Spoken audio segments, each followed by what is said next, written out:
be that R, it be that A, it be that I, our defense bang, it be that E, it be that R, it be that S, on our chest that got us far. We be them Raiders, we be them Raiders, we be them Raiders, just wanna be that hater. We be them Raiders, we be them Raiders, we be them Raiders, we be them Raiders. Give me a stack, I'ma turn it to some racks. LA didn't wanna give us a home, but LV got us on the map. That be a fact, I've let it all on silver and black. Hard Carson and Mad Max got me, Emmett, I've been down since the 90s. You don't want the black hole, homie, don't try me. Raiders roll deep, some say that we grind me, but we bring the revenue every time we grindin'. Third and summon, Wallace gone. Brent Fro caught it and now he's spinning. Mariota on third, he's sprinting. R.I.P. Madden, all Davis, and all of the Raiders fans that we lost since the beginning. It be that R, it be that A, it be that I, our defense bang. It be that E, it be that R, it be that S on our chest that got us far. We be them Raiders, we be them Raiders, we be them Raiders, just wanna be the hater.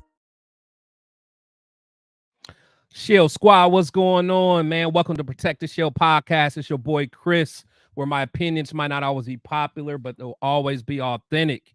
Man, thank you guys for joining me today, man. I got a special guest in the building. I'm not even going to waste time. I'm just going to get right to it. Got my boy Moe Moton in the building, man. What's going on, my friend?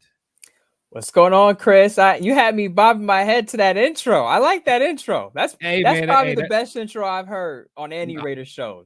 Hey, I appreciate it, man. Yeah, that song gets me every time. I'm always in the back. I'm backstage jamming, man. Yeah, man. Yeah, I like that. I appreciate you coming through, man. So, you are someone that I get a lot of my info from, just on Bleacher Report, man. You do a lot of great work. So I appreciate all that. And I know you have your podcast that you do with LV Gully, the Silver and Black Today. Absolutely love it, man. So you guys are crushing it, man. So I appreciate having you on, man. Just want to let you know. Hey, man, anytime I can come on and talk Raiders, it's a good time. I mean, I know a lot of people say, "Oh, you're hard to catch," but look, when I tell people this all the time, when you have me on, I'm just here to talk Raiders. I'm not rushing you. There's no haste. There's no nothing. You don't have to worry about time or anything. You got me for as long as you need me. So I just want to put that out there before we get into our discussion today. I appreciate it, man, because I know for me, I love this time of year in a way because, it's the off season. It kind of gets started. But, one thing about the combine and all that stuff, man, I tell all my my supporters, man, beware of the smokescreen season. This literally is smokescreen season. It starts at the combine, I think. So I know you got your host is down there in Indy now. So I'm sure he's already probably hearing some stuff, little rumbling. So what kind of stuff is he hearing? Yeah, so Scott Gobranson's out there in Indianapolis right now. I'm back in New York City writing up reports on what's going on and I have a Bleacher Report article coming out on tomorrow, Thursday. So I had to write that up before I got on with you. But right now, the talk is, as far as the Raiders are concerned, the talk right now is how aggressive are they going to be, and are they going to be aggressive in getting a quarterback? So there's a lot of talk about the Raiders and Jaden McDaniels because obviously a lot of people know he has the connection with Antonio Pierce going back to the time at Arizona State. He was in the Raiders locker room the last week of the season. Yeah. So there was the elephant in the room right there. That got the talk going as well, too. So it's a matter of what are the Raiders going to do at quarterback, and can they get to Jaden Daniels if they want him, assuming that they do with Antonio Pierce there as the head coach full time right now. And I think, as a lot of people will say, it takes two to tango. So they can't trade up with themselves. Right. They have to have a willing partner. And to me, I've said this on Silver and Black Today with my co-host Scott Branson. I've said this on other shows. I've said this on the X. If the Raiders are going to trade up, their only chance, in my opinion, is to trade up with the Patriots. Yeah. Because to me, that is the only team that's probably going to trade out. I know there are some rumblings that the Bears may keep Justin Fields. I'm not buying it. You talked about smoke screens. I think that's one of them. I don't think they're going to pass on the number one overall pick for a quarterback in 2 consecutive years. Because remember, they traded out of that spot last year with the Panthers. I don't think they do that in consecutive years with Caleb Williams coming out. So I think Caleb Williams goes 1 to the Bears. And then Drake May goes to the Washington Commanders with the number 2 overall pick. And then I think if the Patriots really like Jaden Daniels, they'll take him. But if they have some questions, because I know there are going to be questions about his size, a lot of people say he's too lean. I don't say Right. skinny, but lean. He's about 6'4", Right. maybe listed at 210 on the LSU website. So there are some teams that are going to think, well, with his play style, because he can tuck and run, is he going to have that durability to last a decade or more in the NFL level? So on the NFL level, so there are going to be some questions about that. And if the Patriots aren't wild, because part of this is also teams are going to get to talk to these guys at the combine. I know it's only 15, 20 minutes, so they're not going to find out their life story in that short period. But they're going to put these quarterbacks on the whiteboard and have them draw plays. And if the Patriots don't get the right vibe from Jaden Daniels, it's a possibility they move back, or it's a possibility they may take Marvin Harrison Jr. There's some rumblings that they may take Marvin Harrison Jr. because their offense has been atrocious since Brady's been gone. They have nothing. I mean, Mac Jones had a Pro Bowl year with Josh McDaniels there one year in 2021, I believe. But after that, last year, I believe they were 30th and 31st in scoring and total yards. So they may go for who a lot of people believe is the top overall prospect in this class, and that's Marvin Harrison Jr. And if they do that, then the Raiders should be calling the Arizona Cardinals at 4. The Chargers probably won't help the Raiders get their franchise quarterback, so you can pass on 5. Yeah. But 6, the Giants, you should call the Giants. You should call the Titans at 7. You should call the Bears again, because I know they have 2 top 10 picks. You should call the Jets. Falcons, I believe, who are at 8. So the Raiders should be calling all of those teams if the Patriots take Marvin Harrison Jr. and pass on Jaden Daniels. Right. No, I agree. And it's tough to think, because I really don't know what the Bears are going to do, because I'm kind of like you, where it would make sense to get Caleb, but the thing is, they will get the King's ransom if they trade that pick. And I think Justin Fields, in the right situation, he could be okay. But you made a good point. 2 years in a row, and then you come out of that still having quarterback questions. Like, for one, the fans are going to kill you in Chicago, for not doing what you got to do. But so what are your thoughts? So do you feel the Raiders should move up personally? It's funny you asked that, because there was a post on X, and it was kind of like red pill. There was a red pill, it was a purple pill, it was a yellow pill, and it was a green pill. And the red pill and the purple pill was trade off for Caleb Williams or Jaden Daniels. And the green pill was stay at 13 and take Bo Nix, and yellow pill was stay at 13 and take JJ McCarthy. And I said, personally, I would take the red or the purple pill. So I think the purple pill, right? I think the purple pill is more realistic. But I know there's a strong possibility that the Raiders take the yellow pill or the green pill, because, as I said, there has to be a team that's going to want to move down. And if you don't get that, then are you trading up to 7 to get JJ McCarthy? I don't think so. If Caleb Williams is off the board, if Drake May is off the board, if Jaden Daniels is off the board, I'm probably not trading up for any other quarterback into the top 10. I'm staying at 13 to see if JJ McCarthy or Bo Nix are available. A lot of people believe that Michael Penix, pending what the medical records say on him, could be available in round 2. I think for a round 2 pick, I would take Michael Penix. I know there's the injury history there. I get that. I know it didn't look good against Michigan in the national title game. But if you look at the duration of his collegiate career from when he was playing at Indiana before he went to Washington, he has the pocket presence that you want. He has the deep ball accuracy that you want. He has the toughness.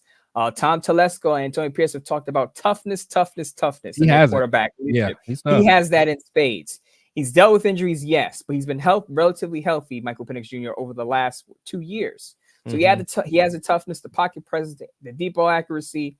Has some accuracy issues when he's on the move, but I think that he has the moments where he shows that he could be capable in that department. So if you're looking at a second-round quarterback, if Michael Penix is available, I don't pass on that. But Bo Nix at 13 with JJ McCarthy 13, the value could be there, but there are some questions there too. Yeah. Like, I'm a big non-believer in JJ, because I'm a Michigan fan, and believe it or not, so I won't even go down that line of thinking, because again, I think JJ probably should have stayed another year, but I get why he didn't. But it's just when I look at the quarterbacks, like, I think if we don't get Daniels, Nix, I'm okay with Nix, but I'm not like jumping up and down for that. However, I almost want to build the trenches, honestly. That's kind of where I'm at, building the trenches on the offense and defensive lines, to be honest. But one quarterback who I keep thinking about, and I know he's been injured, and some people have been thinking I'm crazy, but me personally, I would want to go kick the tires on Russell Wilson, for one, because it'll be cheap. And then I would go draft someone like Jordan Travis, late in like the fourth round or something. Cause I think people forget that boy can ball, man. I know he got hurt. We're talking about the injuries, red shirt him. The boy can ball. He outdueled Jaden Daniels week 1, man. So and people forget that. What's your thoughts on him, man? Yeah, Travis, a lot of people have brought him up to me as kind of like, I guess you would call it sleeper, even though he wouldn't have been a sleeper had he not got hurt. Oh, yeah. Yeah. There would have been more talk about him. Yeah. But I think if you're the Raiders, let's say you don't draft a quarterback in the first round, you talked about it, I think they should focus on the trenches. I talked about it today. Offensive lineman, a defensive tackle. And they don't take a quarterback in the second round because let's say Michael Penix is off the board before they get on the clock. Then I think the Travis discussion comes into play. And I compare it, not the player, but I compare it to the situation with Hendon Hooker last year. Exactly. A lot of people, Hendon Hooker was going to fall because he got hurt, but you knew that he was a prospect that had he not got hurt, he would have been drafted a lot higher. So you can get a lot of value if Travis is available on day, especially in the fourth round, day 3. Yeah. Why not take a swing? Why not? And I've talked about this, that until the Raiders find their franchise guy, you bring in quarterbacks until you find that guy. You keep swinging. You keep swinging. Yeah. You get as many chances at the at-bat as you can with guys on rookie contracts or cheap contracts. You talked about Russell Wilson until you find that guy. And I think it's absolutely a good idea, something they should consider if Travis is available that late. For sure. Now, are there any other veterans that you would take a look at? Because I know, with Devontae speaking on Kirk Cousins, that brought up a lot of stuff. But, with his price tag, I think he's going to be kind of expensive. But, what's your thoughts on some of the vets out there? Any of them kind of? Listen, I was a proponent of signing Baker Mayfield last offseason. People laughed at me. I'm not mad at that. I'm not People are like, Mo, what do you want? What are you smoking? Baker Mayfield? Have you seen him in Cleveland? Have you seen him here? Have you seen him in Carolina? I was like, look, I think Baker Mayfield doesn't have great upside, not the most mobile quarterback, but he has some functional mobility. And I talked about functional mobility a lot on the X. He has enough of it, right? And you saw what he did with a good supporting cast in Tampa Bay. Chris Godwin, Mike Evans over there, Dave Canales, who's now the head coach of the Panthers. When he has a good play caller and some weapons around him, he could be a pretty good quarterback. I would say, I would say above average, but more than serviceable. But I think with Baker Mayfield now, he's probably going to want 25 mil or more now that he got the Buccaneers to play. So his price tag is going to go up as well. So if I'm looking at veterans and it's not Baker Mayfield and it's not Kirk Cousins and it's not Russell Wilson, I have some questions about Russell Wilson fits with the Raiders. I don't know Russell Wilson, but I just have a hard time thinking he fits with what they're doing. That's what gets me, man. It's just that he don't got that personality, man. It's I look at, again, I don't know Russell Wilson personally, but from what I gleaned from him and some of the reports I've read from his time in Seattle and Denver, he's more Hollywood, and the Raiders have more of a blue collar. They're not a Hollywood type team. I'm not saying that because he's married to Sierra, but just even before that, there were times where there were reports that, he was kind of standoffish. Marshawn Lynch kind of hinted at it from their days with the Seattle Seahawks. They couldn't call him. You couldn't even call him. He was more aloof than part of the guys. And I think that could rub some people the wrong way. So I have questions about Russell Wilson's personality fit. But if you're talking about veterans who are just bridge gap guys, Gardner Minshew and Jacoby Brissett are the two guys that come to mind right away. Okay. Jacoby Brissett has been a fill-in spot starter in multiple areas, not just Washington this past season, but Miami, Cleveland. He did it in Indianapolis when Andrew Luck was going through his injury. So he has a history of filling in quite well. It's not like he's out there and he's a bum.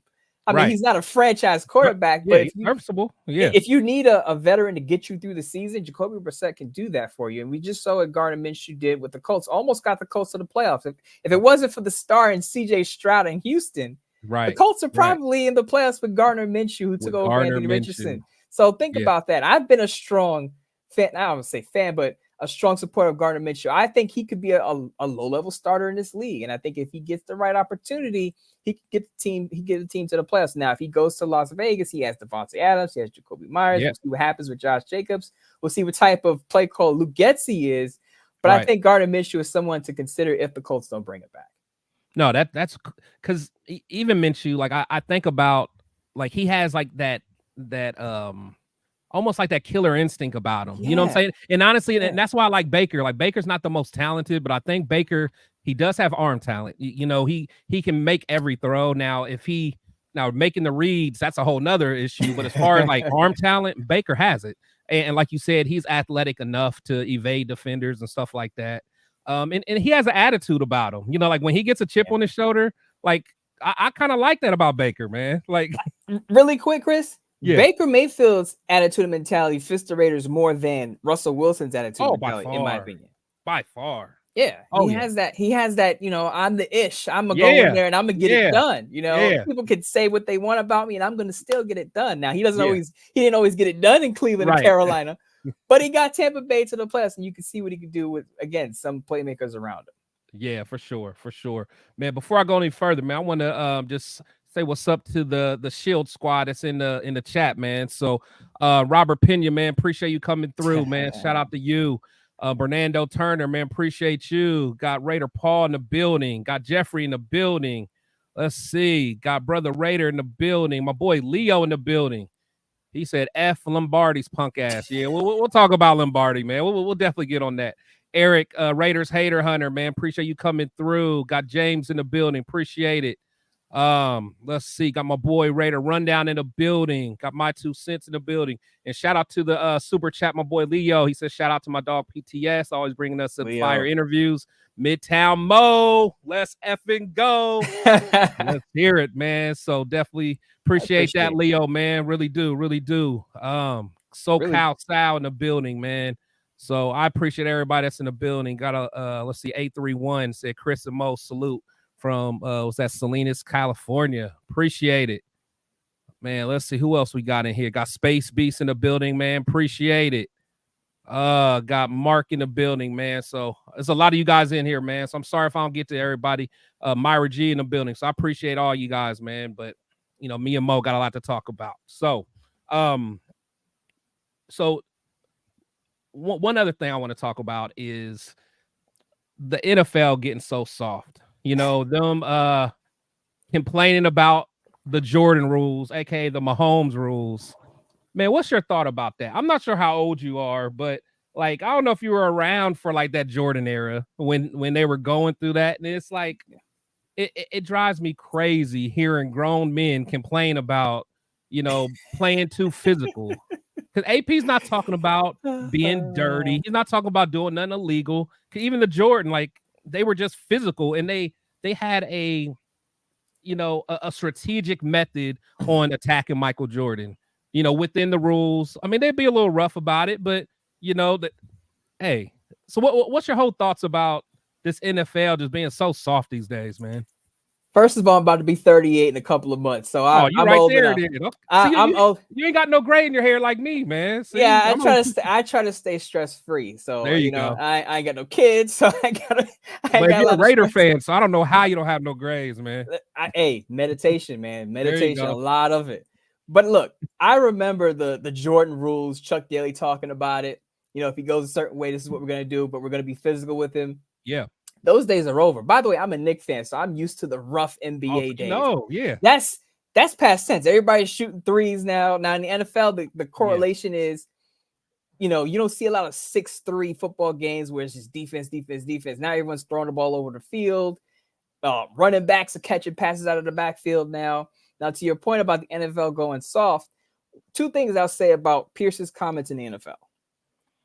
The first thing I'll say is, if you think about it, right, the NFL wants to protect the quarterback. If you even breathe too hard on a quarterback, you're getting flagged. Now you can't even land on a quarterback the wrong way. It's bad. So what I feel like is Pierce said the quiet part out loud, because you know other teams, the other 30 teams are saying the same thing to their players. Yeah, we got to be physical. We got to get Patrick Mahomes on the ground. Pierce is not saying anything different than what other coaches would say to their guys in the locker room. The problem here is, though, Chris, he said it out loud. He said the quiet part out loud. and now while I don't feel like this is necessarily going to mean more flags for the Raiders, because the Raiders had one of their least penalized team ever under Antonio Pierce. They played very disciplined. They're going to be watching. Right. So because he made those comments, the NFL is going to be watching. I'm just going to be honest with you. They're going to say, okay, we heard the comments. We know what they're trying to do, even though we know other teams are doing it too, but you said it out loud. So we're going to pay attention to that. Right. And like I said, the biggest nightmare for the NFL is to have a primetime game where the Chiefs are playing, I don't know, the Ravens, and Patrick Mahomes can't play because he's hurt. Oh yeah. Now, as Raider fans, you don't want to see people hurt, but you don't care about, if a quarterback is playing or not. You're trying to get Patrick Mahomes on the ground. But the NFL absolutely cares about their product. They do. They want their premier players on TV, especially in these Showtime games. And with the Chiefs winning back-to-back Super Bowls, the Chiefs are going to be on TV a ton. So they don't want Patrick Mahomes on the injury report. Right. They want him to be healthy. So they're going to be watching the Raiders and the Chiefs when they play. How Max Crosby lands on Patrick Mahomes, how Malcolm Coombs drags him to the ground, how Tyree Wilson brings him to the. You got to be careful what you say out loud, because then you're just drawing attention to yourself, and that's what I will say about Pierce. But on the other hand, I know for a fact other coaches are saying the exact same thing or something similar to their defensive players as well. Yeah, absolutely, and.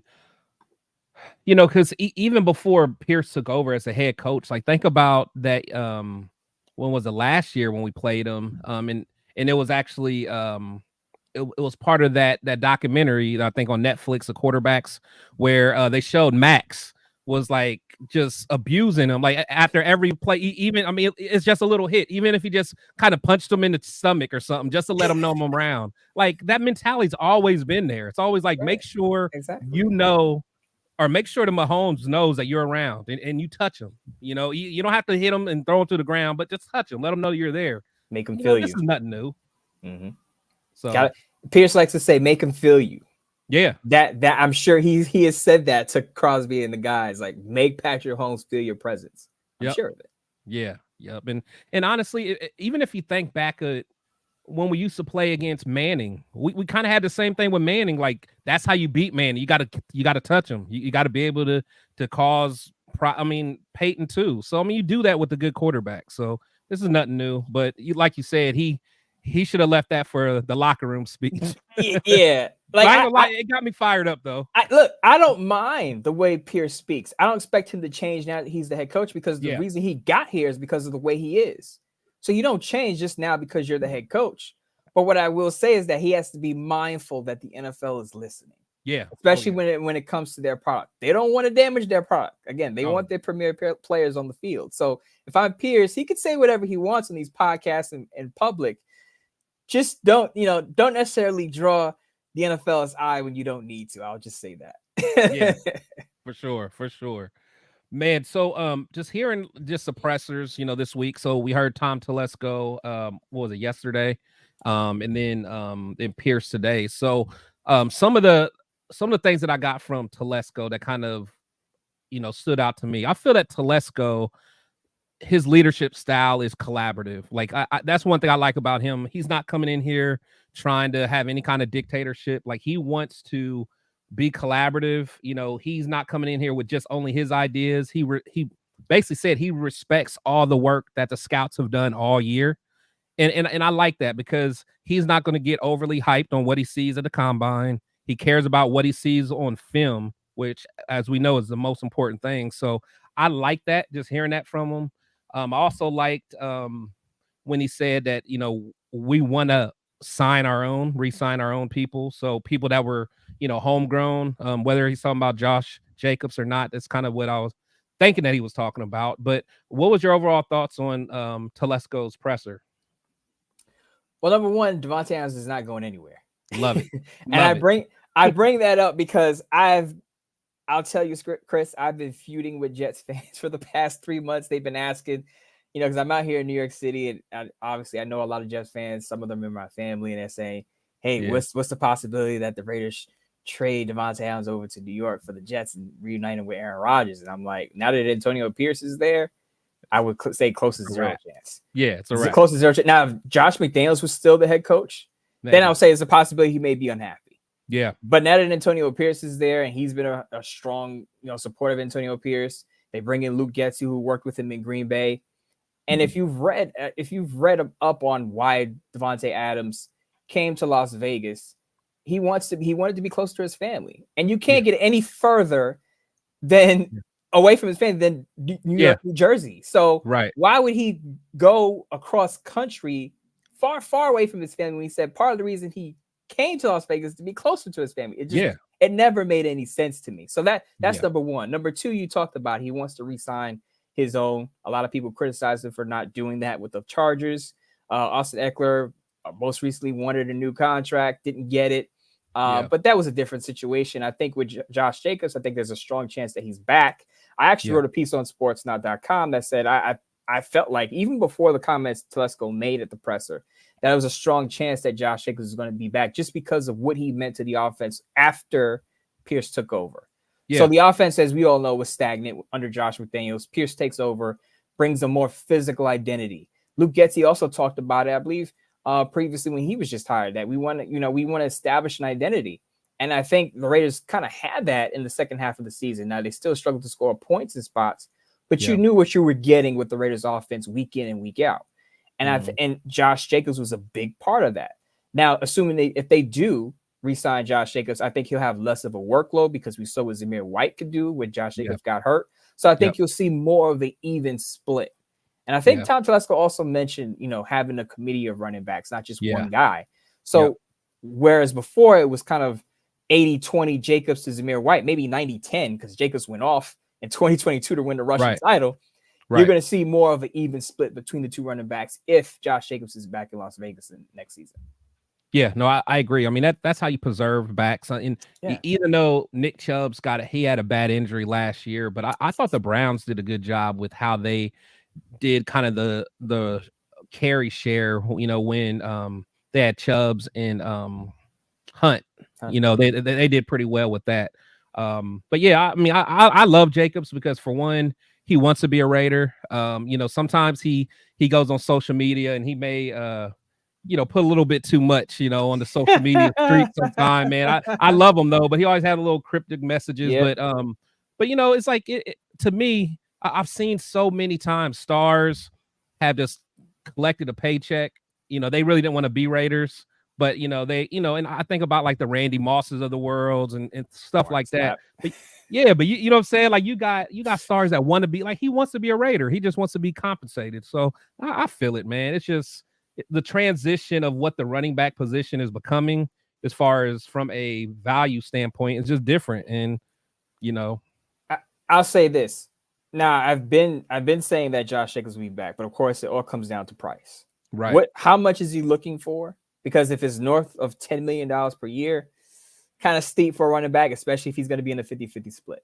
Now, if he's willing to take, I guess what a lot of people call a hometown discount, and he just wants the multi-year security of being under contract for more than just a year, because he was on the franchise tag this past year, then I'm fine with it, because let's remember the Raiders aren't going to be spending a lot at the quarterback position. Jimmy Garoppolo's on his way out.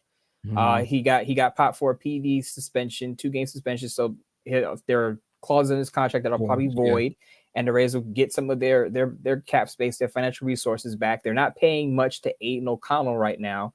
Brian Hoyer is 58 years old.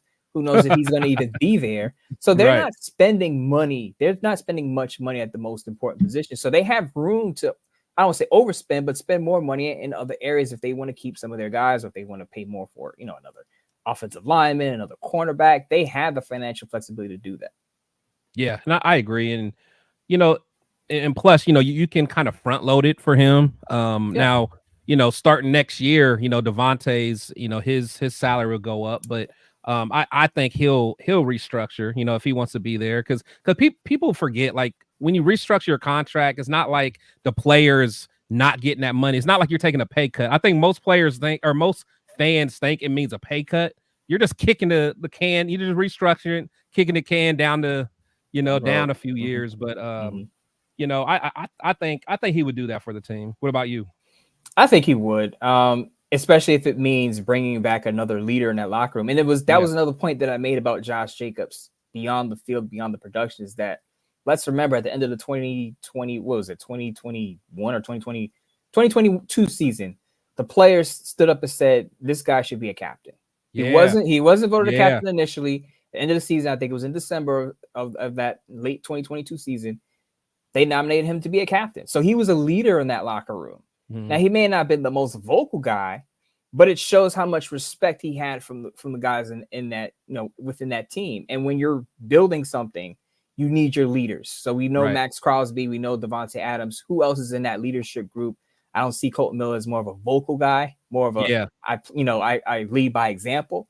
Yeah. Josh Jacobs, when the Raiders lose games that they shouldn't be losing, and they interview Josh Jacobs, you can tell he's pissed off, and he'll tell you what's on his mind. Yeah. And you can see that. Even when Derek Carr was there, it seemed like Josh Jacobs would give you more of the real, so to speak. Like he was going to tell it to you straight. Yeah. Derek Carr may clean things up a little bit. And that's not a shot at Derek, but that's just his personality. Yeah. Jacobs was going to tell you, look, we suck today. Right. And it has to be better than that. Right. And I think the players respected that from it. No, you're right. Because honestly, whenever I wanted to see like a post-game interview, I always wanted to see what Josh had to say, because he's going to tell me what he really feels. Where, like you said, Carr, and again, he's media trained and all that stuff. And, you got to say the right things to the media. But JJ don't got that training, so he's just going to tell you how it is. And sometimes it gets him in trouble, man. So, but shout out to him. To me, he's a Raider through and through. I hope we bring him back, and I hope if we don't bring him back, I hope it's not due to just $1 or $2 million off. Like if he wants 11 million, we don't do it because we got a hard cut at 10. I would hate that. Yeah, it's gonna matter because some GMs have it where they say, well, this is the line we're not gonna cross no matter what. Yeah. And some GMs will say, well, if we have the cap space flexibility, we'll cross that line for, like you said, 1 or 2 million, not a big deal, assuming we're not spending money in a whole bunch of other areas or overspending in other areas. I don't know what Tom Telesco's number is as far as what he's willing to pay a running back. But like I said, I think it's also going to matter what they do at the other positions, because Tom Telesco did mention that the Raiders will be very active in free agency because it's a first-year staff coming in, that he may be more active in free agency than he wanted to. Because this isn't like he's building on something from last year. He's coming into something new. Now, AP was there last year, but you got Luke Getsy coming in. Right. He made some changes, especially on the offensive side of the ball when it comes to the coaching staff. There may be certain guys that they want that are better fit than the guys that were already there. So we'll see. I think, not to say that they'll put Josh Jacobs on the back burner, but I think they'll address some of their pressing needs and then say, okay, what do we have left over and how much can we pay Josh Jacobs on a multi-year deal? Yeah. No, good point. Good point. Because I truly don't think I don't think Zamir's ready yet. He did prove me wrong towards the end of the season. Like he really got it together. Because I'm not gonna lie, going into the season, I'm like, no, he just, because to me he reminded me of like a Justin Fargas. Like he didn't really have the lateral movement, but he had that explosive straight line speed, but he would like run into the back of his lineman, but he showed some wiggle towards the end. I was like, okay, all right, Zeus, I'm not mad at that. I was in the same boat as you. A lot of people are still on my neck because they was like, you didn't believe it, Zamir White. You did. I said, well, at the end of the year, he earned the name. He earned the nickname Zeus, the way he ran the football at the end of the year.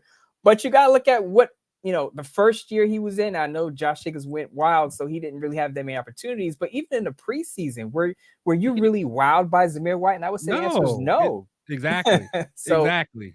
I don't blame you. I felt the same way about him before he broke out at the end of the season.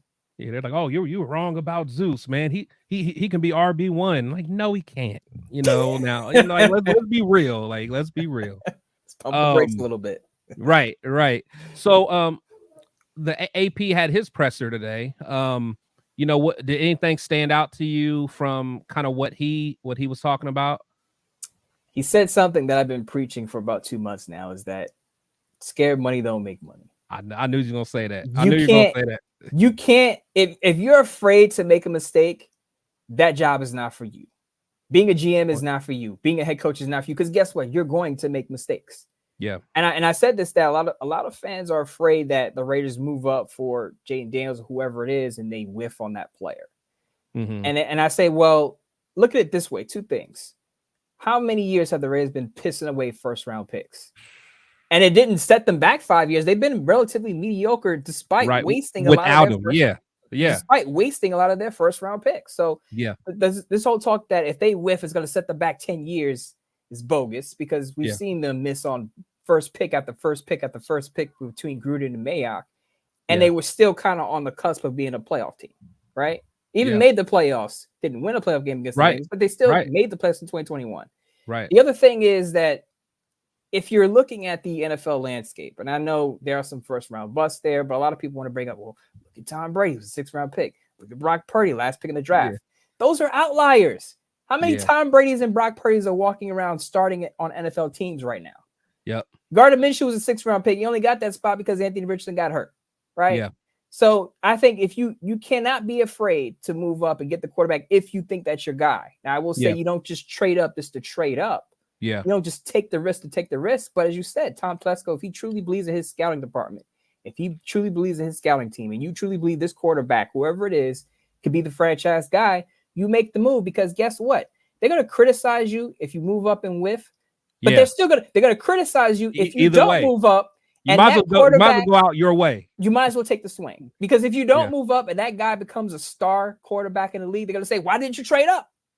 You're too scared to trade. So damn if you do, damn if you don't. So you might as well take the swing if you feel like that quarterback is the guy. So that's what stood out to me, that AP. And I knew this about AP. Not afraid to take a shot. Remember, this is the same guy that went undrafted, won a Super Bowl, wasn't even supposed to be the Raiders head coach, went from a linebackers coach to an interim coach to a head coach. That pathway to being a coach is very thin. I wrote a piece on Sportsnet that said he could follow the same pathway as John Madden. John Madden was a D coordinator on the collegiate level. Yep. He was a linebackers coach for the Raiders and then became a head coach. Now, I'm not saying AP is going to be John Madden, so I don't want people quoting me and say, Mo says AP is going to be John Madden.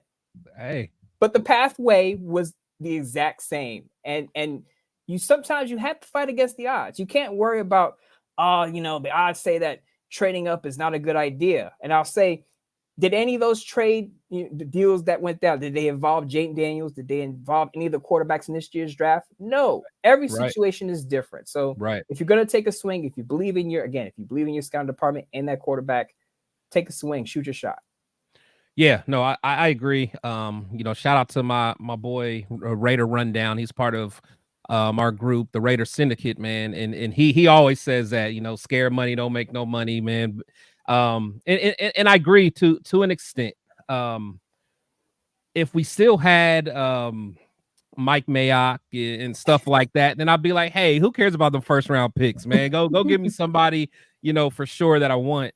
But I think Telesco, he has a pretty good track record with his first round picks. So to me, they're more valuable now. So it's not like just give away your first round picks for one player, because now he might be able to hit on some of these guys where they're going to be around for the next 8 years or so.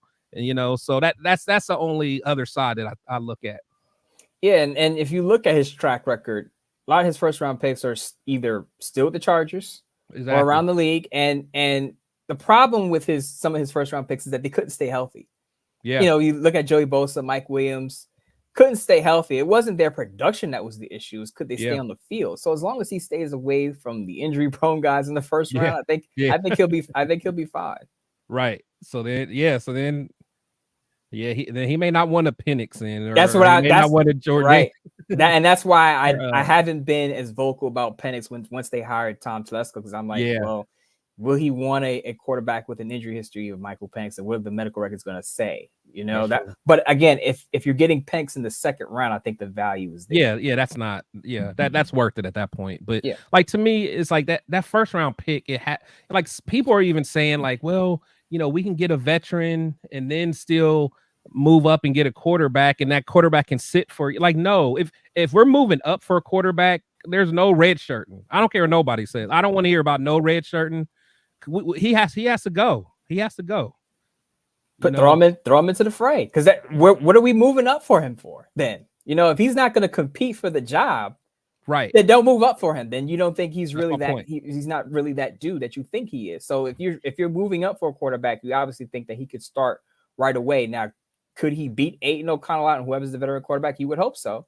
But may the best quarterback win, I say. Because even if the quarterback doesn't start week one, the rookie, he may end up starting mid-season or late in the season, kind of like Aiden O'Connell, right? And it was a special circumstance with Aiden O'Connell, head coach, getting fired, but didn't start right away, wound up taking over and looked pretty good toward the end of the year. Now, is he a franchise guy? I would push back on that. A lot of people have come at my neck and said, Mo, you're not giving Aiden O'Connell enough credit. And I'll say, look, in the NFL, you hear it. day after day from these coaches, from these GMs, from Antonio Pierce today even said it. In today's NFL, your quarterback has to be able to evade pressure because the offensive line play isn't as good as it used to be. A lot of people will tell you that.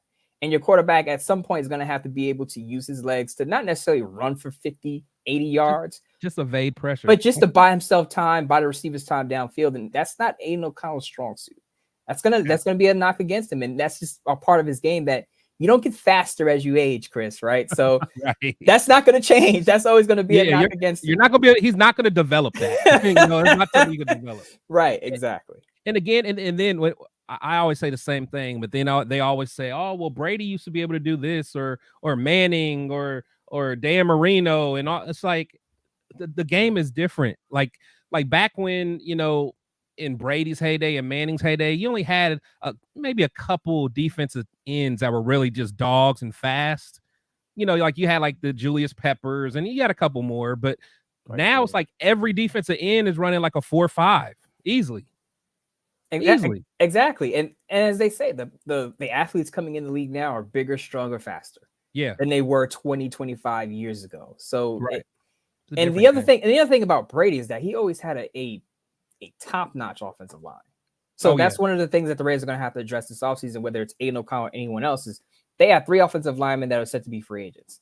And you talked about it, and I agree with you. They need to invest in the trenches. Yeah. Especially on the offensive side of the ball. So whether it's Aiden O'Connell, who's less mobile than the average quarterback, or another quarterback who can move, they better invest in multiple offensive linemen, guard, tackle, because I strongly believe Dylan Parham will move to center. I like the way he played center during the preseason. I think he's going to move to center. And I think they should, get a guard, get a right tackle. I know there's they are Mumford Jr. believers out there, and I get it.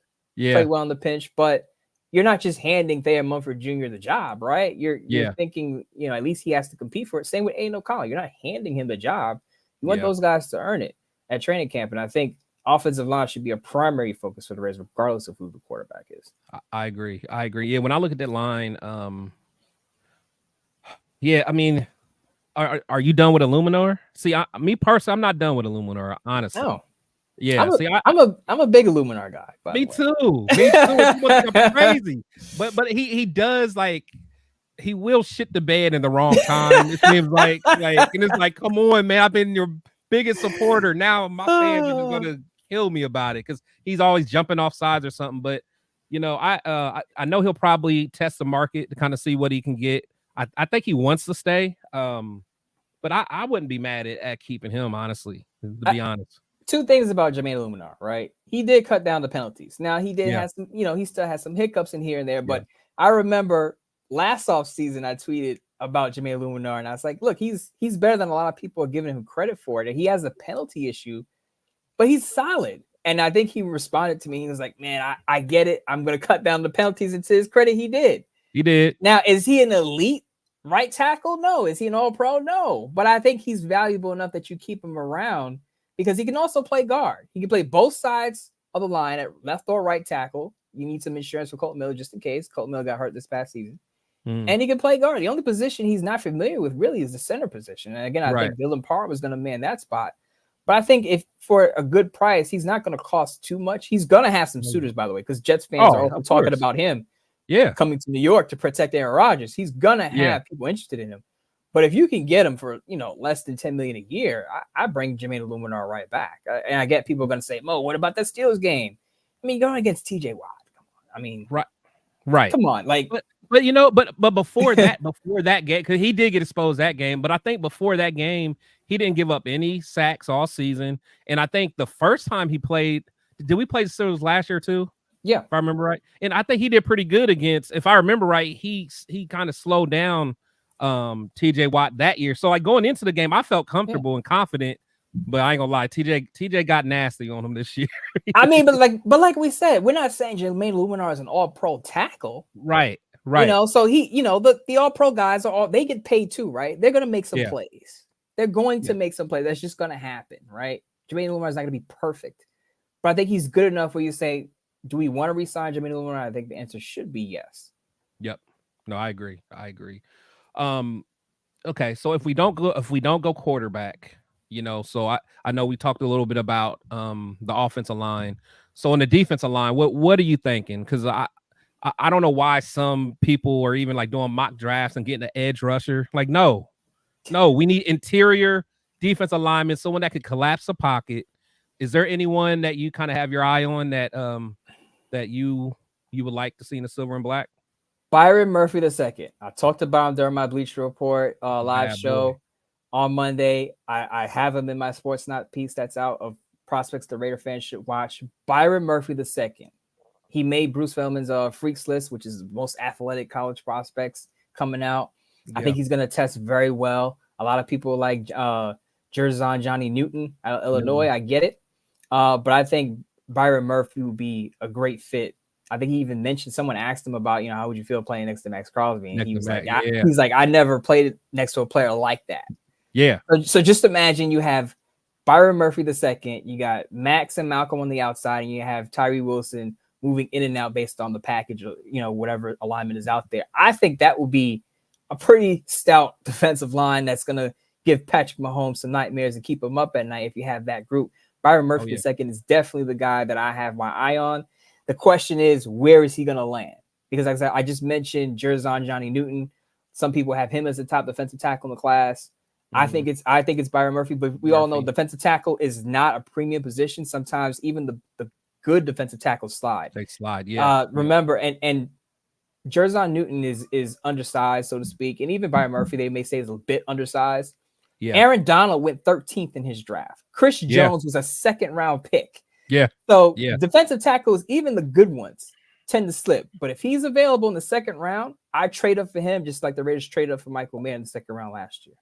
No, I agree. And the thing with him, I mean, he is undersized, but he can stay on the field all 3 downs. Like, he doesn't have to come off, on third down. So, whereas someone like Sweat, I would love Sweat, later on. But the thing is, I don't know how many snaps we'll get out of him per game. He's more of a nose tackle, more of a run stuffer for me. I think Byron Murphy's more of the pass rush. If you're looking for a pass rushing, more of a 3-tech, 4-tech, then you would be on the side of getting Byron Murphy over Sweat. Because people ask me, what about his teammate? What about Sweat? And I was like, Sweat could be good if you want a Jonathan Hankins type.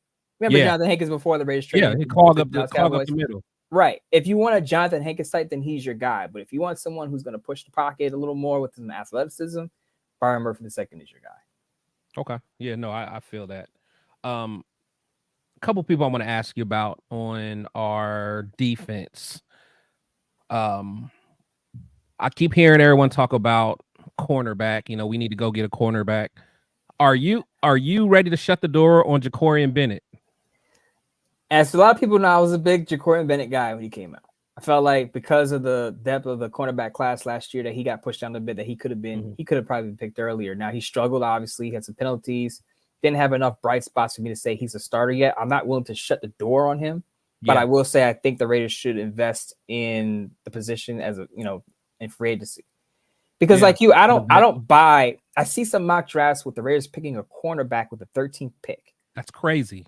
And I push back. And I push back because have you guys and gals out there been listening to Antonio Pierce? In my opinion, he wants to build a bully, and you don't do that by building it from the back end. You do it by building the trenches. So to me, a cornerback at 13, while I like Terry Arnold and Quinyon Mitchell out of Toledo, I don't think the Raiders go with a cornerback at 13. I think they address that position on day 2, day 3, or in free agency. Yeah. Now, I will say to answer your question, I'm not ready to shut the door on Jacorian Bennett, but you got to bring in someone just in case he's not ready in year 2 to take on that starting role because, as you know, Amik Robertson is going to be a free agent. Yeah. Do you want to bring him back?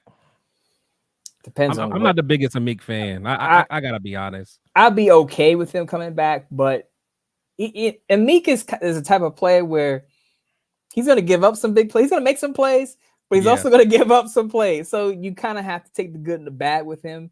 And then, as we all know, a bit undersized, but he has that leaping ability. We saw him make that leaping interception against the Green Bay Packers to steal the football game on Monday Night Football. That was fantastic. I've had Amik Robertson on my show. I love Amik as a person. Love his attitude, love his drive. Yeah, the teammates love him. The teammates love him in the locker room. Yeah. But if we're looking at it from just strictly a roster building perspective, if I can upgrade, I definitely do it. He's probably going to test the market, see what he can get. If we can keep him at affordable price, we keep him because he has that inside outside versatility. But I'm thinking about an upgrade at the position. Yeah, no, me too. Because even when I think about Meek's strong points, I mean, yeah, he does make plays, but he does get beat. And to me, he makes the same mistakes that Jacorian made. I mean, as bad as Jacorian played his rookie year, it still was better than a Meek's rookie year. Man, a Meek's rookie year was rough. I just remember that. And again, I like Meek like as a player or as a person. Like I love hearing him talk. You could tell he loves ball. He comes from humble beginnings. He loves the Raiders, and I would like to keep him, but I just don't. I would like him for depth. I don't want him coming off the bench too early. Exactly, and that's what I say. Re-sign him to not a modest, but nothing. You don't want to overspend for that.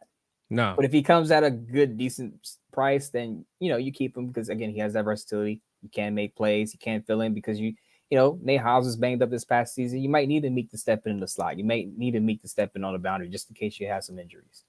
Yeah. Divine Diablo. What's your thoughts about him? I have debates with some of our boys. I don't want to give up on him yet, but I think we could upgrade. But I still think Divine can play. But he needs to stay healthy, and he still needs to get a little stronger, I think, to be able to take on blocks. I have the same thoughts about Divine Diablo as I do with Meek. I mean, he's not going to be a free agent, but it's kind of like I prefer him to be a depth piece versus just a bona fide starter. Now, Robert Spillane played out of his mind this past season. He's got one more year on his deal. But who is the future at the position? Is Robert Spillane going to be around past 3-4 years? I would say probably not. Linebackers, their shelf life is kind of similar to running backs where they're not at the top of the game for that long. You can't have there aren't a lot of David Levantes out there. Right. So I think the Raiders have to find their future at the position, whether they go out and get a young linebacker or they draft one in round 3, round 4. But I think you bring in someone to push or challenge Divine Diablo for that starting role next to Robert Spillane. Now, I will say with Tom Telesco's history of drafting, he's not resistant to drafting linebackers early. Denzel Perryman, who played with the Raiders, was I believe a second round pick with the Chargers. So he'll take a linebacker earlier than Raiders fans are a lot used to, because it seems like when's the last time the Raiders invested an early pick in a linebacker? You may get that with Tom Telesco. Yeah, like Kurt Morrison days or Thomas Howard. Have we gotten a linebacker like early since them? I can't even remember. I mean, Tom Telesco, as I said, Denzel Perryman, second round. Yeah, he did. Kenneth Murray was a first round pick. A lot of Raiders fans wanted Kenneth Murray. Now, okay, see, that's another guy I keep bringing up. I think let AP get his hands on Kenneth Murray. People think I'm crazy. I think he could be a solid starter for us, man. Honestly, I will say, as a 2-down guy, not bad. Not great at coverage, but as a 2-down guy, I think he's athletic enough, though. He's athletic enough for that. And I think the mistake that a lot of people make with these college linebackers coming out, not now because a lot of them are sub 230, they're not stout as they used to be, but they think just because a linebacker is athletic that he can cover. No, coverage skill is an actual skill set. It's part of a skill set. Not all athletic people can cover. No, that's just true. Just like not all athletic people can catch a football. Look at the cornerbacks in the league. Some of them are great cornerbacks. Stone hands, though. It's the same thing with coverage linebackers. Just because they're athletic doesn't mean they're good at pass coverage. I think that was the thing with Kenneth Murray, that he's a very athletic linebacker coming out of Oklahoma. He can cover. Not so great in that area, but as a 2-down guy, but as you said, Antonio Pierce did a good job with the linebacker core, because a lot of people doubted Robert Spillane. I was one of them that said, Robert Spillane. Yeah, he can't cover. Look at what he did with the Steelers. Right. That's not going to be a good pick. Robert Spillane turned out to be their best linebacker. It turned out to have a pretty damn good year. So maybe you're right. Bring in Kenneth Murray, maybe. Yeah. Something if Antonio Pierce can get his hands on him. Because honestly, if you're going to bring a project in somewhere, let it be linebacker, where AP is specialized. Like AP is going to make sure that linebacker's a dog. I know a lot of people kind of like Luke Masterson. Mm-hmm. He's not a starter in my opinion. So I don't know. I mean, there's a lot to kind of take in. So who are some of the top free agents that are just available on either offense or defense that you wouldn't mind us kind of kicking the tires on or taking a look at now that we kind of know what kind of money we're going to be playing with on the salary cap? Is there anyone that's kind of like on the top of your list? Outside of the obvious, everyone wants L'Jarius Sneed and Chris Jones, but we know the Chiefs are going to work to keep those guys. Yeah, I think those are basically pipe dreams. A lot of people have brought up Leonard Williams, Leo Williams, who I thought the Raiders should have traded for before the trade deadline. Played well. Remember, he grew up knowing what the Raiders franchise was about. He kind of, I would say, he wanted to be a Raider. Remember, that was the year with Amari Cooper and Leonard Williams, and people were arguing, do they draft Amari Cooper? Yeah. Do they draft Leonard Williams? Or I think it was Kevin White was the other option. Yeah. And some people wanted Leonard Williams, and I think Leonard Williams, I think he could still be a pretty good defensive tackle, especially with his versatility. I know he's at that 30-year mark, but I think if you're thinking about plugging someone in who could play right away, because let's be honest, the Raiders haven't done well drafting defensive tackles. I know that's nothing to do with Tom Telesco because he wasn't here. Yeah. But it seems like I brought up Eddie Vanderdoes in my Bleacher Report last year, and people were like, man, I heard that name and oh my God. I remember Eddie Vanderdoes coming out of UCLA, and people thought he was going to be the answer, a third-round pick, and he was not that dude at all.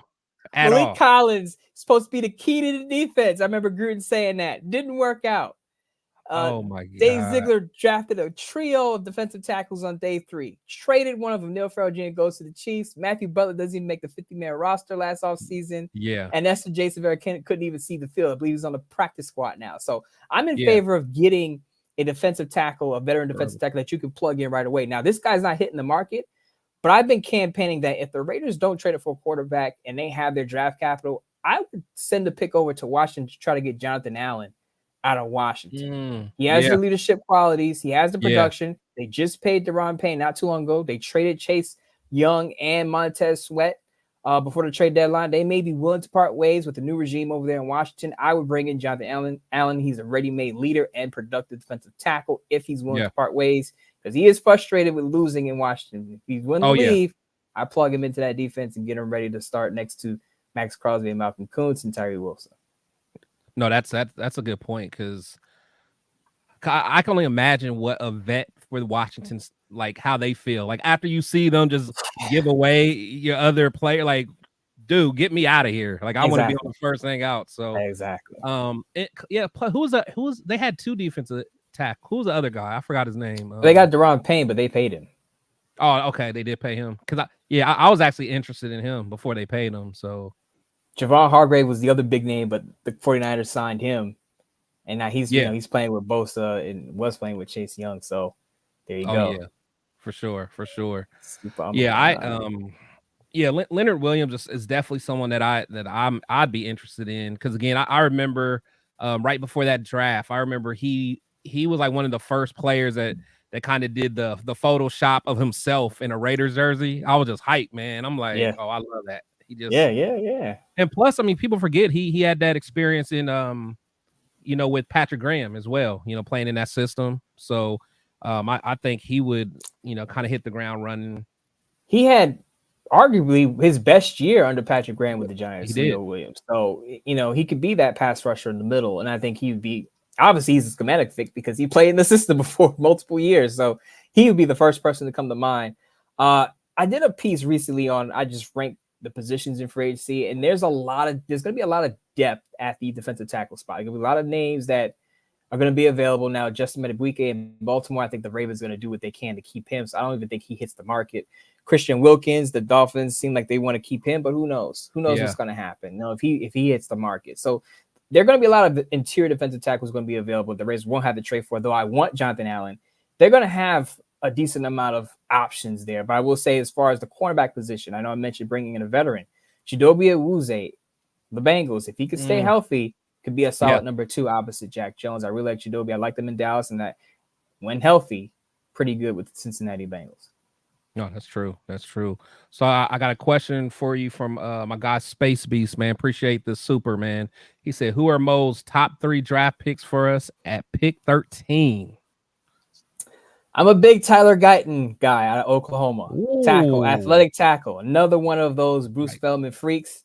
Now he doesn't have 3-4 years of experience at the position, but the two years that he did play at the position, the double-digit starts that he does have at right tackle, I think he could be an option. I think he's had a pretty good Senior Bowl week. Didn't finish the week, but he pretty much, I heard, dominated one-on-ones. And the one question about him was because he didn't actually play in the game, right? No, he just I don't think so.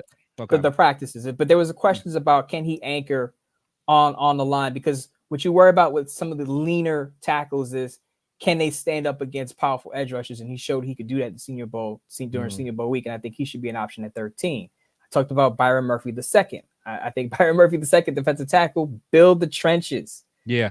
I know a lot of people like J.C. Latham. Big boy. People, that's a big guy that can move. I tell people all the time, just because Alex Leatherwood didn't work out from Alabama, it doesn't mean J.C. Latham won't. Don't helmet scout. PTSD, man. Right. Don't put what Alex Leatherwood was on J.C. Latham. If I think he could be a solid option at 13 as well. Now, when it comes to 13 at quarterback, like you, I wouldn't be thrilled about Bo Nix, but I would understand the pick. Yeah. There's talk. There's also talk that JJ McCarthy could go a lot earlier than people think. I had JJ McCarthy as a late first round pick. A lot of people think he can go top 10. So, and I know you're a Michigan guy, so you're shaking your head. I hope he goes 10. I hope he goes in the top 10. I do not want him on the board when we pick. I would lose my mind. I would. But there are some people think he goes top 10. I think he could be an option for the Raiders as well, especially if now I know the combine doesn't answer concerns about, Michigan didn't ask him to do a lot with the offense. As far as volume is concerned, a lot less passing volume than the other prospects in this class. But if he has a strong combine and it comes down to the Raiders picking at quarterback and JJ McCarthy and Bo Nix on the board, I could see them going with JJ McCarthy. Now it would be an interesting dynamic because Jim Harbaugh is also in the division. So he knows JJ McCarthy. JJ McCarthy knows him. Raiders would be taking a risk there with some familiarity. Man, if we get JJ. You're not thrilled about that.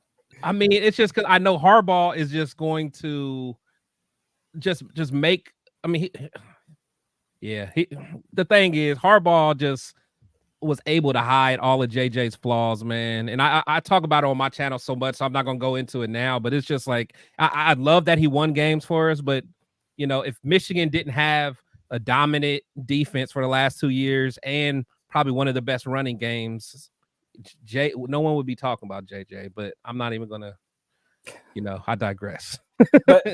But to answer your question though, if the quarterbacks are off to answer the Space Beast question, if the quarterbacks are off the board, I'm looking at the tackle position, Tyler Guyton, like I said, J.C. Latham, or I'm looking at the other side of the line of scrimmage, and I'm taking Byron Murphy II, simply because, again, if you're going to build a bully, you got to build it through the trenches. So if you go right tackle, so are you saying that just Illuminor is just going to come off the bench to be rotational?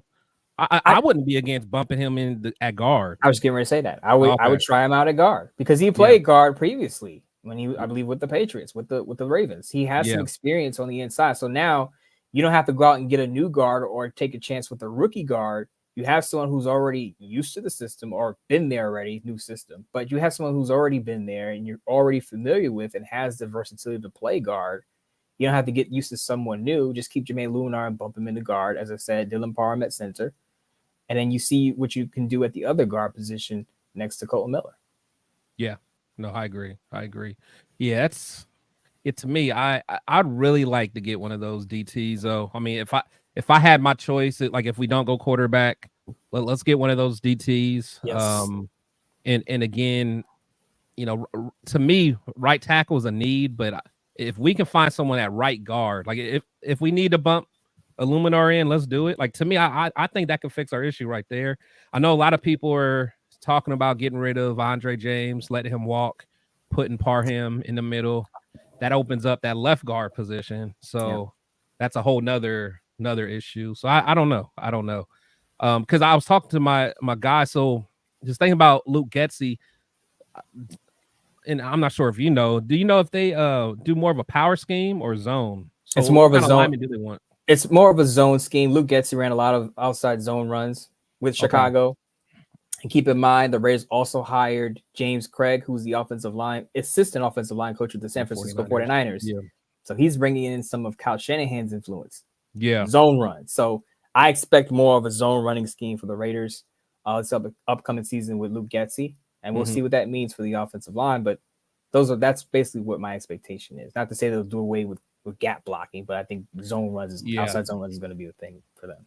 See, and that makes me think if you do go that route, you might bring Andre James back. As much as people probably hate it, but I mean, he's better suited for that because he's not good at going against, just power ISO blocks and like he gets pushed back. But as far as moving and stuff like that, he can do that. So I don't know, because you need that athleticism, and that's why I like Tyler Guyton as a fit. Simply for that reason, because he can give you that. And again, there were questions about, is he strong enough to handle outside pass rushes? And I did it the Senior Bowl week. We'll see if he can do it on the pro level. But I think for the type of scheme that Luke Getsy is going to run, Tyler Guyton will be a pretty good fit. More of a fit than J.C. Latham, in my opinion. For sure. Couple more questions, man. So what are your thoughts on just all the hating from old Mike Lombardi, man? I knew this was coming. I just don't get it, man. Like, why are so many people just coming out hating on it, especially him? But what's your thoughts on him? Well, first of all, his son was fired along with, Dave Ziegler and Josh McDaniels. Yeah. So you can kind of tell where that's coming from. Mick Lombardi was let go as the offensive coordinator, and that's when Bo Hardegree was bumped up from quarterbacks coach to offensive coordinator. Look, him talking about the Raider way and Antonio Pierce not knowing what the Raider way is. I listened to Antonio Pierce talk to Ryan Clark, Channing Crowding, Fred Taylor on the Pivot podcast. Yep. And it's clear that he grew up obviously rooting for the Raiders. So if anyone knows about the Raider way, it's him. So I can't question a guy that basically grew up rooting for the team and knowing the franchise that he doesn't know the Raider way. So that's one thing I'll push back on. But what I will say is I think Mike Lombardi was trying to say that from a roster building perspective, he doesn't know what the Raider way is, because I think what it comes down to is Mike Lombardi is having a conversation about how do the Raiders build, what type of prototype player is a Raider. And I think what the other side of the conversation is Pierce knowing the Raider way from a outside perspective, and now as a coach, not getting to know, but building that culture. And it's whatever right now, the Raider way is whatever Pierce is going to make it, because he is the head coach. He is steering the ship right now. So the Raider way is what he is going to build. So you can't question the guy who's actually building the culture, what the Raider way is. Now, if you're talking about years past, then you can have that discussion. Yeah. But this is through Pierce's vision. He's building it. He's going to try to build it going forward. Exactly. I mean, I couldn't have said it better. You're way more poetic than me. But I mean, Pierce, I mean, what he embodies is literally the Raider way. I mean, and even if Lombardi did want to talk about like how he builds a team, okay, Pierce really only had a say-so on a couple things as far as personnel goes. And one of them was Jack Jones. Jack Jones is the epitome of what the Raider way is, a second chance player, basically someone that's that is another team's trash that they just wanted to get rid of. And now he's our CB1. Exactly. And he was willing to put his job on the line. Like, he was pounding on the desk like, Mark, if this doesn't work out, get rid of me. Yep. Get rid of me too. That is so Raider. I mean, there's nothing more Raider than that, man. Yeah, and when you talk about the Raiders' history, it's like, oh, guys that other teams didn't want, and they come in, they have a chip on their shoulder. As you said, that's what Jack Jones is. You can't get any more Raider than that if you know the history of the team. Right. And how that team has banded together to say, okay, the outside noise is there. This team didn't want me. They're talking about us. Rich Gannon, he bounced around from team to team, goes to the Raiders, had a chip on his shoulder, comes in and has the seasons that he had with that team. So if you look at the history and you look at what Antonio Pierce did with Jack Jones, and I guess some of the players that he's going to want to do that with going forward. I mean, to a lesser extent, Robert Spillane. Look, we criticized Robert Spillane. Wasn't that good in Pittsburgh. Balls out of his mind with the Raiders. And now he's arguably, to me, in my opinion, was one of the top linebackers this past season. Oh, yeah. So it's all about taking that player. And I'm not talking about rookies when I say this, but it's all about taking those veterans that you see something in. You can bring something extra out of them, bringing them into the Raider culture and saying, This is what you do best, and we're going to put you in position to succeed, even though it was rough in past spots. We believe in you, and we're going to get the most out of you. We're going to turn you into a premium player. Yeah, no, I agree. I think, you know, and not only that, you know, not only bringing in others from the outside, but giving players within the organization a shot too. I've been all about Malcolm Kuntz. Like I felt like I was on that hill by myself early on the season because a lot of people didn't even want him to make the 53. And I'm like, I saw something from him early on. I'm like, man, he just needs an opportunity. And now look at him. And I think a lot of people were kind of feeling that way for Trayvon Moehrig as well. I think a lot of people were ready to give up on him. I think Moehrig played very well this year. And then, you know, I feel the same way about Ja'Cory Bennett. Like I was getting ready to say that. Yeah. So it's like sometimes you gotta give these guys a chance. I hope Diablo's the same way. I mean, you don't know, but my thing is I think our fans they forget, you know, how valuable like development is. Like guys, you know, when you get in, you know, day one, that's not how you're gonna be in year 2 and year 3. Sometimes guys just need to develop. So Nesta Jade might develop. Who knows? You know what? I do see it in other fan bases. I think it's just now in society, these people just want instant success right away. Yeah. I remember when the Raiders drafted Tyree Wilson and people were bagging on the pick. Oh, well, how could they draft a guy? Jalen Carter was right there. I can't. If I had $1 for every time someone said Jalen Carter was right there, I'd be a millionaire. Jalen Carter was right there. And I'm like, one of those dollars would have been mine. I would have gave you $1. I will say this. Look, there were people willing to call Tyree Wilson a bust because, you know, he had that slow get off the line of scrimmage and, oh man, he's not going to be anything. He doesn't even have a fast get off. He improved that, you know, toward the end of the year. He did. He had some moments where he played well, especially when they moved him inside. I think the Dolphins game and the Minnesota Vikings game were two of those instances where he moved inside, played pretty well. But people are willing to give up on Tyree Wilson already. And I'm like, hold on. Can we let the man develop? Can we give him a full healthy offseason? He was coming off foot surgery. He missed just about all of training camp. So he's coming in without much preparation, without much time on the field before he got in the game.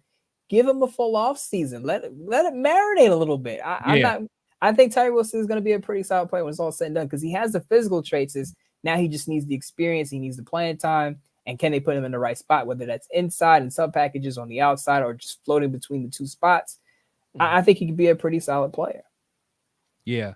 I ain't gonna lie. I was one of them. I was rough, but I get it. But I was gonna give him a chance. But I think it was like just that slow get off. Yep. It just seemed like he just didn't give the effort. Like I don't. If someone starts off not playing well, that's fine. I can live with that. But when you don't give effort, I'm just like, come on. You can't just suck and then not give effort. Now, if you suck and just go hard, balls to the wall and running around, and okay, I love it. You know, we can work with that, but I don't know, man. It's maybe his foot was bothering him. I don't know, but maybe in the offseason hanging out with Max, maybe that'll go a long way for him. I just want to see what he looks like this upcoming offseason with a full offseason healthy, right? Doesn't have the injury hanging over his head, has a full training camp, plays in the preseason. Then I'll say, okay, the criticisms can get a bit harsher because he's not coming off injuries completely healthy. You know, because I remember watching a film breakdown, Baldy, who's with the NFL Network, was completely just, and Baldy, you know, is usually like complimentary, praising guys. He was ripping into Tyree Wilson. Kind of like what you said. He's like, how could you be that slow off the ball? Yeah. Look at Max Crosby. How do you have a teammate like Max Crosby? You're that slow. I was like, whoa. Did you see Warren Sapp's breakdown of him? I didn't see that one. Oh my. I'm gonna send it to you if I can find it again. he did a breakdown of Tyree that I will just never forget, man. He was like, son, what are you doing? You're just oozing off the line. He was like, Max. I mean, he just kept like showing slow motion. Like, he's like, you're just oozing off the line. Like Max is already in the backfield. My man's still in his 3-point step. Oh my God. It was, and you know how Sapp is. Sapp is super colorful, man. I gotta find it and send it to you. Oh man. Just oozing off the line. And you know, Sapp was a D lineman, so he's passionate about that. Oh yeah, he's passionate. He was like, son, what are you doing, son? So I love it, man. I love it. I say give him a year. Give him a full year. Yeah. Healthy, that is healthy. Oh yeah. Man, but I really appreciate you, man, stopping through, man. I really respect your time, man. I know you got a lot going on, man. But where can everybody find you, man? I'm gonna give you a chance to kind of shout your stuff out, man. Just where can everybody find you? And hey, Leo or somebody that's in the chat, man, please drop his info so you guys can know where to find him on Twitter and all that stuff. First of all, Bleacher Report is where most of my writing is. Of course, I cover the whole league there, but of course, I try to give fair commentary on the Raiders because I feel like a lot of commentary on the Raiders isn't fair because a lot of people don't follow the Raiders closely as I do. So I'm over there at Bleacher Report covering the league and the Raiders because they do approve a lot of my pitches for Raiders pieces, so look out for that. Over at Sportsnot, only Raiders content over there. I drop a column or two every week there. Silver and Black Today podcast with Scott Branson that drops Tuesdays and Thursdays. I also have Bleacher Report Lives that I do periodically, usually once a week. My next Bleacher Report Live will be in March. I'll break down the free agent class and look toward the draft. I'll probably have a live mock draft using PFF's module there. So Bleacher Report, sportsnot.com, Silver and Black Today podcast. And like today, I'll make appearances on other podcasts if people ask me, and if I have time, I'll chop it up with anybody. Yeah, that's awesome, man. Like I said, I really appreciate the time, man. You've been nothing but a class act, and plus, I just love your content, honestly. Like I've always just read your content and then saw you on Bleacher Report, and just one day I'm like, man, I'm just gonna holler at him, just to see what happens. Yeah, man. Shoot your shot. What are we talking about? I shoot my shot, man. I'm not Jaden Daniels. I'm not a Heisman Trophy winning writer, but hey, shoot your shot in my DMs. You know, if I have time, like I said, if I have the time, I'll hop on. For sure, man. I appreciate it. Well, everybody in the Shield Squad, man, I appreciate you guys for coming through, man, and spending this time with me, man. So, as I always say, guys, coaches and players come and go. We must always protect the Shield. You guys have a good one. You guys stay safe.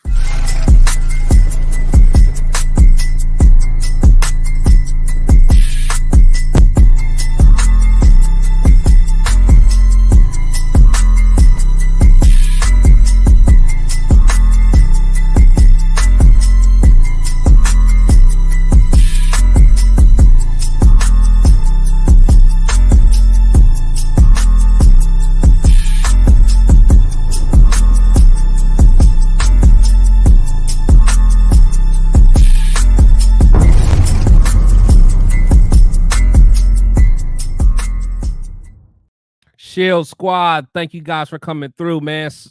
For everyone that was there in the beginning, man, sorry for being a little late, man. Had a couple technical difficulties, but man, appreciate every last one of you guys, man. You guys be safe and make sure you tune in on Fan Talk Friday, man. Y'all be safe.